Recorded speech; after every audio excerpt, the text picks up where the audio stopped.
যে পরিশ্রম করতেছে বলদ, আর এটার হলো উপকার পাচ্ছে হলো কলু। তো আমরা এইটাকে যদি দেখি যে আমাদের অনলাইন যে অ্যাপগুলো রয়েছে, গেমিং অ্যাপগুলো রয়েছে, এগুলো কিন্তু কেউ না কেউ তৈরি করছে। আমরা জানি যে মার্কিন যুক্তরাষ্ট্র, তারপরে চীনের যারা বিজ্ঞানী আছে, যারা হলো অ্যাপ ডেভেলপার আছে, তারা এটা তৈরি করে।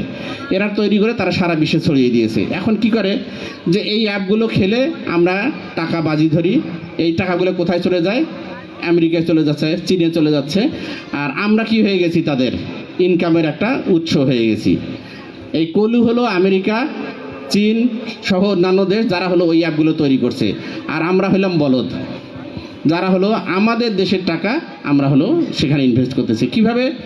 আপনি বাপের কাছ থেকে, আমাদের ছেলেরা কী করলো, বাপের কাছ থেকে গরু বিক্রি করে একটা ফোন কিনে নিল, সেই ফোনটার সে ইন্টারনেট কানেকশান নিল, সিম কিনলো, তারপরে সে এমবি কিনে সেই গেমটা ডাউনলোড করলো, তারপরে সে রাত জেগে সেই গেমটা খেললো, খেলার পরে সে হলো বাপের টাকা এখানে হলো বাজি ধরলো, বাজি ধরে সে কী করলো, এই টাকাগুলো সব বিদেশে পাঠাই দিল।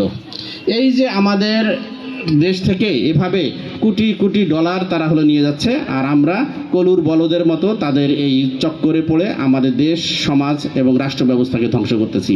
এটা থেকে আমাদের ফেরত আসতে হবে। আমরা একটা দেখবেন যে উবার নামে একটা কোম্পানি আছে, ঢাকায় যারা চলাচল করেছেন দেখেছেন যে উবারের গাড়ি আসলে কি জানেন? যে এই উবার কোম্পানির সারা বিশ্বে কোনো অফিস নাই, তাদের হলো সারা বিশ্বে একটা গাড়িও নাই, কিন্তু সারা বিশ্বে তারা হলো গাড়ির ব্যবসা করে। তাদের একটা অফিসও নাই, একটা গাড়িও নেই। কীভাবে করে? তারা একটা অ্যাপ ডেভেলপ করছে। সেই অ্যাপের আওতায় কী করি, আমি আমার সর্বস্ব বিক্রি করে একটা গাড়ি কিনি, আমি একটা ড্রাইভার রাখি, তারপরে সেই গাড়ির তেল তুলি, সেই গাড়ির তেল তুলে সেই গাড়িতে প্যাসেঞ্জার ধরি, সেই প্যাসেঞ্জারকে তার জায়গা মতো পৌঁছে দিয়ে তার কাছ থেকে যদি আমি 500 টাকা নেই, সেই 500 টাকার মধ্যে 300 টাকা আমি হলো ওই উবারের অ্যাপের মাধ্যমে তাদেরকে আবার পাঠাই দেই, আর 200 টাকা আমার থাকে।